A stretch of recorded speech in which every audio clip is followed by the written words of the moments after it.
সিলেট জেলা বিএনপির সাবেক সভাপতি এম ইলিয়াস আলী এখনো বেঁচে আছেন। আমাদের প্রিয় নেতা, আমার অত্যন্ত স্নেহভাজন ইলিয়াস আলীর গুম হওয়ার 9 বছরের এই মাসের 17 তারিখ আমার বাবা এম ইলিয়াস আলী এবং আপনাদের প্রান্তীয় নেতাকে গুম করে ফেলা হয় এবং আমাদের প্রিয় নেতা, আমার অত্যন্ত স্নেহভাজন ইলিয়াস আলীর গুম হওয়ার 9 বছর পূর্তির। দর্শক শ্রোতা, যার গেছে তার গেছে, দুবার গেছে এক গল্লা সন। দর্শক শ্রোতা, আপনারা কি মনে পড়ে সিলেটের ইলিয়াস আলীর কথা? তো যার প্রাণপ্রিয় কলিজার টুকরা হারাইছে সে একমাত্র বুঝতেছে।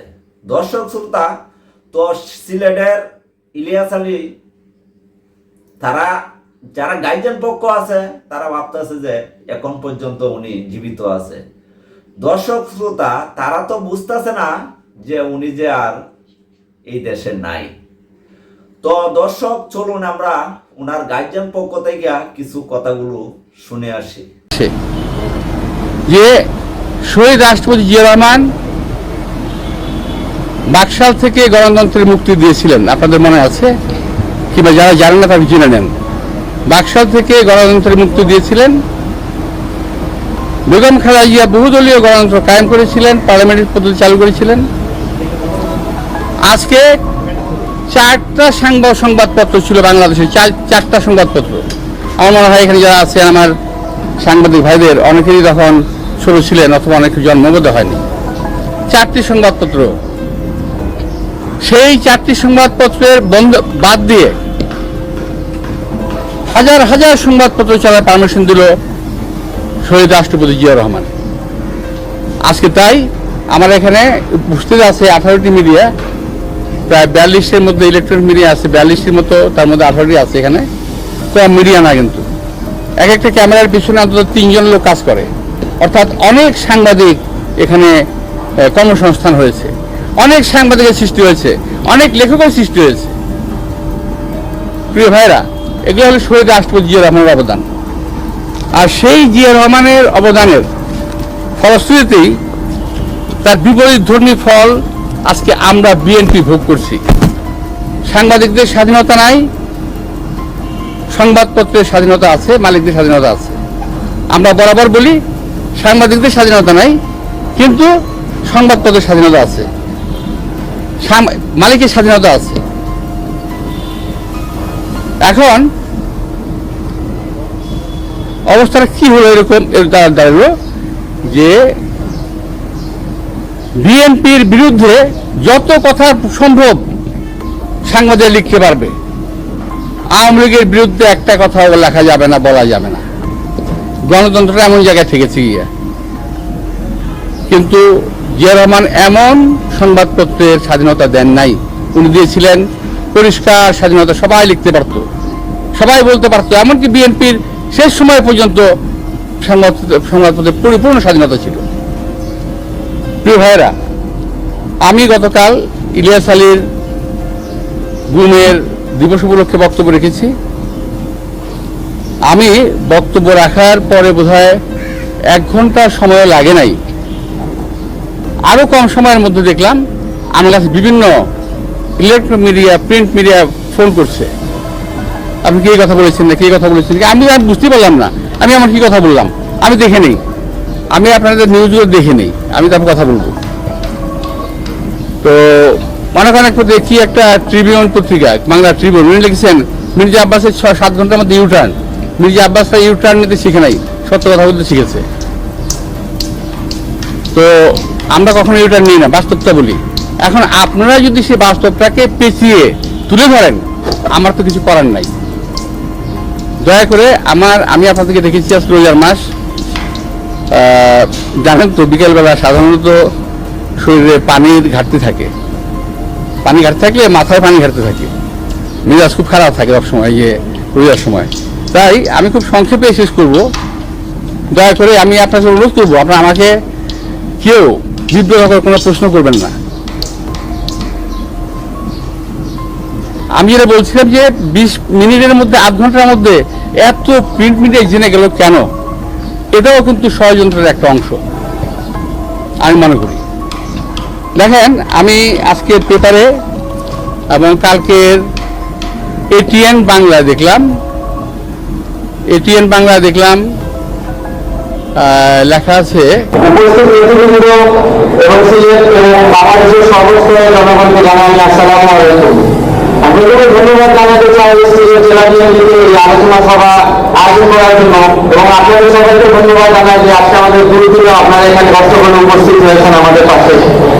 এই জন্য আপনারা জানেন যে বিগত 7 বছর আগে এই মাসে 17 তারিখ আমার বাবা ইলিয়াস আলী এবং আপনাদের প্রান্তীয় নেতাকে গুম করে দেওয়া হয়, এবং তাকে গুম করে বলা হয় সরকারের আইনশৃঙ্খলা বাহিনী দ্বারা। শুধু ইলিয়াস আলীকে যারা গুম করেনি, ইলিয়াস আলীর সাথে তারা গুম করেছিল আমার ভাই এবং আমাদের ড্রাইভারকে গাড়ি চালাতো আনসার হয়েছে। তার কিছুদিন আগে তারা গুম করে ফেলে আমার বাবার সহকর্মী এবং আমার বাবার একজন মানুষ সুস্থ দিনার এবং জুনের আহমেদকে।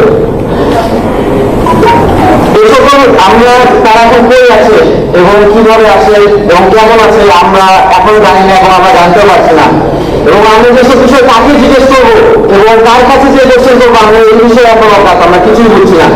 7টি বছর পার হয়ে গেল, কোন রকম সরকারের কোন রকমের আইনশৃঙ্খলা বাহিনী বা সরকার এই বিষয়ে কোন রকমের উত্তর আমাদেরকে দেয়নি। আপনারা জানেন যে সরকারের নানা রকমের ইন্টেলিজেন্স সোর্স আছে, যেমন আমি যদি বলি ডিজিএফআই, র্যাব, সিআইডি এবং আরো নানা ধরনের ইন্টেলিজেন্স সোর্সেস আছে, কিন্তু তারা গত 7 বছরে এই যে মানুষগুলি গুম হয়েছে তাদের একটি তদন্ত করে দেখানো আমাদেরকে, একটি খবর আমাদেরকে দেয়নি। কিন্তু আমরা দেখতে পাই যে ইলেকশনের আগে বিএনপি নানা নেতাদের নানা নেতৃত্বের ফোন আমার ফাঁস হয়ে যায়। আপনারা জানেন যে আইনশৃঙ্খলা বাহিনীর কাজ আইনশৃঙ্খলা রক্ষা করা, কিন্তু আমি গত 7 বছরে গত কিছু বছরের কাজ দেখতে পাচ্ছি আইনশৃঙ্খলা বাহিনী তা রক্ষা করছে না, তারা ভঙ্গ করছে। তাদের কাছে যতবারই জিজ্ঞেস করা হয় যে ইলিয়াস আলীর খবরটি বা ইলিয়াস আলীর খবরটা কি তদন্ত করেছে, তারা প্রতিবাদ বন্ধ করে যায়, তারা এই বিষয়ে কথা বলতে চায় না। তাহলে কারা এই কাজ করেছে, তাদের কাছে আমরা জিজ্ঞেস করবো এসব বিষয়ে। আপনারা আরো জানেন যে ইলিয়াস আলী যখন ঘুম হয়েছিল তখন নানা রকমের বক্তব্য এসেছিল আশেপাশে, তার বিক্রেতা এবং আশেপাশের বাসের গাইড তাদের সবাইকেই সরিয়ে নেওয়া হয়, তাদের সবাইকে লুকিয়ে ফেলা হয়, তাদেরকেও কোনো চান্স দেওয়া হয়নি যে তারা টিভি বা মিডিয়ার সামনে বলবে তারা কি করেছে এবং কিভাবে ইলিয়াস আলীকে নেওয়া হয়েছে। তো ইলিয়াস আলীকে কেন নেওয়া হয়েছে, কি করেছে ইলিয়াস আলী? আমার কাছে মনে হয় যে ধারণা যে ইলিয়াস আলীর যে জনপ্রিয়তা এবং তার যে বিরোধী আন্দোলন এবং ভারত আন্দোলনের তার যে সক্রিয় ভূমিকা, এই জন্য তাকে গুম করে ফেলা হয়। সরকার ভয় পায় ইলিয়াস আলীকে, সরকার বিএনপিকে ভয় পায়, এই জন্য বিএনপি সব নেতাদেরকে যখন তারা দমিয়ে রাখতে পারছে না, তারা গুম করে অত্যাচার করে তাদেরকে মেনে ফেলতেছে। শুধু ইলিয়াস আলীকে যারা গুম করেছে তারা আমাদের পরিবারের উপরে নানা রকমের। সমন্বয়ক হাসনাত আব্দুল্লাহর পর এবার রাষ্ট্রপতি মোহাম্মদ শাহাবুদ্দিনের অপসারণের দাবি জানিয়েছেন বৈষম্য বিরোধী ছাত্র আন্দোলনের আরেক সমন্বয়ক সার্জিস আলম। বৃহস্পতিবার রাতে তার ভেরিফাইড ফেসবুক পেজে একটি স্ট্যাটাসে তিনি এই দাবি তোলেন। একই সাথে আওয়ামী লীগের বিচার নিশ্চিতকরণ, নতুন সংবিধান গঠন সহ 5 দফা দাবি তোলেন তিনি। স্ট্যাটাসে তিনি লেখেন, আওয়ামী লীগের বিচার নিশ্চিতকরণ, নতুন সংবিধান গঠন, আওয়ামী দুর্নীতিবাজ আমলাদের পরিবর্তন, হাসিনার আমলে করা সকল অবৈধ চুক্তি বাতিল এবং চুপ্পুকে অনতিবিলম্বে রাষ্ট্রপতির পদ থেকে অপসারণ করতে হবে। স্যান্ডেলিনা সো, রূপচর্চায় আভিজাত্য। এর আগে একই দিন সমন্বয়ক হাসনাত আব্দুল্লাহ একই দাবি জানান। তার এক ফেসবুক পোস্টে আওয়ামী লীগের বিচার ও দুর্নীতিবাজ আমলাদের পরিবর্তন সহ আরো বেশ কয়েকটি দাবি জানান তিনি। সেখানে তিনি লিখেন, আওয়ামী লীগের বিচার নিশ্চিতকরণ, নতুন সংবিধান গঠন, আওয়ামী দুর্নীতিবাজ আমলাদের পরিবর্তন, হাসিনার আমলে করা সকল অবৈধ চুক্তি বাতিল ও চুপ্পুকে অনতিবিলম্বে রাষ্ট্রপতির পদ থেকে অপসারণ করতে হবে। এর আগে শিক্ষার্থীদের আন্দোলনের মুখে পদত্যাগ করতে বাধ্য হন সাবেক প্রধান বিচারপতিও। নিয়োগ দেওয়া হয় নতুন বিচারপতি। আমরা যদি আমাদের জায়গা থেকে বলি, শুধু আজকে এখানে নয়, আসলে বেশ কিছুদিন ধরে 1 মাস হয়ে যাওয়ার পর থেকে আমরা আমাদের জায়গা থেকে স্পষ্ট করে বলছি, এখানে আমি আমার জায়গা থেকে অনেকবার বলেছি যে অন্তর্বর্তীকালীন সরকারকে আমরা আসলে যেই জায়গাটিতে দেখতে চাই, যেই ফর্মে দেখতে চাই, ছাত্র জনতার যে স্পিরিট ছিল, ওই স্পিরিট কিংবা আমাদের ভিতরে যে অন্যরকম একটা তেজ ছিল, যেটি নিয়ে আমরা সেই 6 জুন থেকে শুরু করে 5ই অগস্টের এই ফ্যাসিস্ট হাসিনা সরকারের পতন ঘটিয়েছি, সেই স্পিরিটটা কেন যেন আমরা চাল চলনে, কথাবার্তায়, আঙ্গিকে কিংবা কাজের মাধ্যমে স্টিল অন্তর্বর্তীকালীন সরকারের আমাদের যারা উপদেষ্টা রয়েছেন তাদের মধ্যে দেখতে পাচ্ছি না। ইভেন আমরা এটাও কথা বলেছি যে আমরা এই অন্তর্বর্তীকালীন সরকারে উপদেষ্টা হিসেবে যারা এসেছেন খুবই ভালো, তাদের এই অভিজ্ঞতা রয়েছে, খুবই ভালো তাদের বিভিন্ন জায়গায় যে সৎ কিংবা তাদের যে অন্য ক্ষেত্রে তাদের সম্পৃক্ততা জনমানুষের সাথে সেটি ছিল। কিন্তু সবচেয়ে গুরুত্বপূর্ণ বিষয় এই মুহূর্তে আমাদের কাছে সেটি হচ্ছে যে তারা আসলে যেই আমরা আমাদের জায়গা থেকে স্পিরিট বা তেজ নিয়ে রাজপথে পুরো বাংলাদেশের ছাত্র জনতা এই আন্দোলনটি করেছে, একটি ফ্যাসিস্ট সরকারের পতন ঘটিয়েছে, ওই তেজোদ্দীপ্ত মনোভাব কথা এবং কাজের মধ্যে তাদের মধ্যে ওইভাবে দেখা যায় না। ইভেন আমরা আমাদের কিছু উপদেষ্টাকে দেখেছি যারা এই সরকার আসার পূর্বে পুরো গণমানুষের সম্পৃক্ততা, সোশ্যাল মিডিয়া আসা থেকে শুরু করে সব জায়গায় খুব বেশি অ্যাক্টিভ ছিল, কিন্তু এখন তাদেরকে আপনি 7 দিনও একদিন খুঁজে পাবেন না। সেই জায়গায় আসলে আমরা আমাদের যে চার্মের যে বিষয়টি ছিল বা তরুণ প্রজন্মের যে নতুন করে একটি প্রত্যাশা ছিল, সেই জায়গায় আমরা একটি বিস্তর একটি ফারাক দেখতে পাই। এবং তারা যে কি কাজগুলো করছে, এই কাজগুলো কেন যেন তারা বলার জন্য আমাদের যে মিডিয়ার ভাইদের সামনেও আসতে চাচ্ছেন না। তারা কি কাজ করছেন, কিভাবে চলছে, কি ইমপ্রুভ হচ্ছে, এটিও তো আমাদের বলা প্রয়োজন। কারণ আমরা যারা বৈষম্য বিরোধী ছাত্র আন্দোলনে এই যে সমন্বয়কের জায়গাটি বলুন বা অর্গানাইজারের জায়গাটি বলুন, এই জায়গাটিতে কাজ করেছি, আমাদেরকে তো মানুষ প্রশ্ন করে। আমরা সরকারে নেই, এটা সত্যি, কিন্তু মানুষের কাছে তো এই দায়বদ্ধতাটুকু রয়েছে। কারণ এই প্ল্যাটফর্ম ছাত্র জনতার যে রায়, সে রায়ের ভিত্তিতেই অন্তর্বর্তীকালীন সরকার গঠন করেছে। কিন্তু এখানে যে সমস্যাটি রয়েছে, তারা কি করছে, তারা এটি যেমন নিজেদের জায়গা থেকে প্রকাশ করছে না। আমরা যখন তাদের সাথে গিয়ে বিভিন্নভাবে কথা বলার চেষ্টা করি, এটি দেখা যায় হয় আমরা তাদের সাথে ঠিকমতো কথা বলার সুযোগটি করতে পারি না, কিংবা করতে পারলে উপযুক্ত বা প্রত্যাশিত যে উত্তরটি সেটি আমরা পাই না। সেই জায়গায় আসলেই আমাদের যে প্রত্যাশা ছিল, এটি সত্যি যে 16 বছরের যে স্ট্রাকচার বা যে আসলে করাপশন সিস্টেমগুলো যেভাবে ধ্বংস হয়েছে, আমরা চাইলেই 2 মাসে ওই সিস্টেমটিতে একদম দৃশ্যমান উন্নতি দেখতে পাবো না, কিন্তু একটি গ্র্যাজুয়াল তো ইমপ্রুভমেন্ট আমাদের চোখে পড়তে হবে। সেই জায়গা আসলে আমার জায়গা থেকে স্টিল আমার মনে হয় যে আসলে আমরা আমাদের ওই জায়গাগুলোতে, গুরুত্বপূর্ণ জায়গাগুলোতে এমন মানুষদের প্রয়োজন যারা কাজে আমরা ফিল্ডে দেখবো যে এক জায়গা থেকে আরেক জায়গা তারা মানুষের কাছে ছুটে যাচ্ছে, তাদের মধ্যে ওই স্পিরিটটুকু রয়েছে, তারা সেটি মানুষের সাথে কমিউনিকেশনটি করছে, তারা যে কাজগুলো করছে এটি মানুষের সামনে তুলে ধরছে। সেই জায়গায় আমরা একটি ল্যাগ দেখি এবং আমরা অবশ্যই চাই এই জায়গা থেকে তাদের অবশ্যই ঘুরে দাঁড়াতে হবে। যদি না দাঁড়ায় তাহলে যে আস্থার জায়গাটি থেকে তাদেরকে ওই গুরুত্বপূর্ণ জায়গা দেওয়া হয়েছে সেটির প্রত্যাশা তারা পূরণ করতে পারবে না, এবং মানুষের কাছে অবশ্যই এটার জন্য তারা যে ভিন্ন একটি নেতিবাচক চরিত্রে বাকি সময়টিতে এই বাংলাদেশের পার্সপেক্টিভে প্রদর্শিত হবে, এ বিষয়ে কোনো সন্দেহ নেই। বলা হয়ে থাকে যে এইসব উপদেষ্টাদেরকে ছাত্ররাই আসলে নির্বাচন করেছে, ছাত্ররাই তাদেরকে মনোনীত করেছে উপদেষ্টা বানানোর জন্য। যেমন ডক্টর ইউনূসের ব্যাপারে আমরা জানি যে আপনারাই তাকে রাজি করিয়েছেন। অন্যান্য উপদেষ্টাকে বলা হচ্ছে যে আপনারা তালিকা দিয়েছেন, আপনাদের মনোনীত উপদেষ্টা এরা। আসলে কি তাই? আপনারা কোন ক্রাইটেরিয়া এদেরকে উপদেষ্টা বানাবেন বা মনোনয়ন করবেন? একেবারে একটি কথা আমি স্পষ্ট করে বলতে চাই যে প্রফেসর ডক্টর মোহাম্মদ ইউনূস স্যারের ক্ষেত্রে যদি আমরা বলি, তার ক্ষেত্রে এটি ঠিক যে আমরা ওই মুহূর্তে যারা আমরা ছিলাম, আমরা সকলে বসে এটি চিন্তা করেছি এই মুহূর্তে আমাদের এমন একজনের প্রধান উপদেষ্টার জায়গায় প্রয়োজন, যেই মানুষটি আসলে যাকে নিয়ে বিভিন্ন মহলের যে অভিযোগের ভিত্তি কিংবা বিভিন্ন মহল থেকে বিভিন্ন ভাবে আসলে বাধা দেওয়ার বিষয়টি ওই গুরুত্বপূর্ণ জায়গাটিতে সেটি যেন না থাকে, এবং সর্বজন গ্রহণযোগ্য এবং আন্তর্জাতিক ভাবে তার যেন ওই স্বীকৃতিটুকু থাকে। কারণ এটা সত্যি যে অভ্যুত্থানের পরবর্তীতে যে পাল্টা অভ্যুত্থান হওয়ার একটি সম্ভাবনা থাকে, এবং এটাও তো সত্যি যে যেই দোসররা আসলে বিভিন্ন সংস্থার নামে, বিভিন্ন ভূমিকায়, বিভিন্ন দেশের প্রভাবে প্রভাবিত হয়ে ওই সময়টুকুতে চেয়েছিল যে এই যে একটি ফ্যাসিস্ট হাসিনা সরকারের পতন হয়েছে এবং নতুন বাংলাদেশ এসেছে। স্বরাষ্ট্র উপদেষ্টা জাহাঙ্গীর আলমের বক্তব্যের প্রতিবাদে বিক্ষোভ মিছিল করেছে বিএনপি ও সহযোগী সংগঠনগুলো।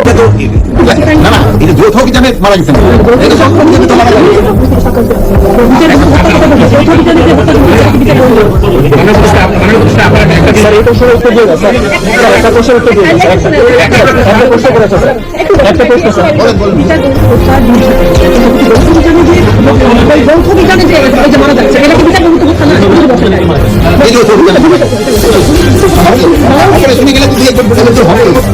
আবারও তোপের মুখে পদত্যাগ করতে যাচ্ছে অন্তর্বর্তীকালীন সরকারের স্বরাষ্ট্র উপদেষ্টা লেফটেন্যান্ট জেনারেল জাহাঙ্গীর আলম। আর সাংবাদিক সম্মেলনে বিচার বহির্ভূত হত্যাকাণ্ডের কথা স্বীকার না করায় আবারও তোপের মুখে পড়ল স্বরাষ্ট্র উপদেষ্টা। এর আগে স্বরাষ্ট্র উপদেষ্টার দায়িত্ব নিয়েছিল ব্রিগেডিয়ার জেনারেল সাখাওয়াত হোসেন। তখন নানা সমালোচনার মুখে অবশেষে প্রধান উপদেষ্টার নির্দেশেই পদত্যাগ করেন। এবার বিচার বহির্ভূত হত্যাকাণ্ডের কথা না স্বীকার করে আবারও পদত্যাগের দাবি তোলা হলো লেফটেন্যান্ট জেনারেল জাহাঙ্গীর আলমের বিরুদ্ধে। যদি পদত্যাগ না করা হয় আগামী 24 ঘন্টার মধ্যেই স্বরাষ্ট্র মন্ত্রণালয় ঘেরাওয়ের হুমকি দেয় বিভিন্ন রাজনৈতিক দলের নেতাকর্মীরা। এইটা তো না না এটা যৌথ অভিযানে মারা গেছেন, শুনে গেলে তো দুই একজন হবে, সেটা কি আসলে বিচার সংঘর্ষ হয়েছে।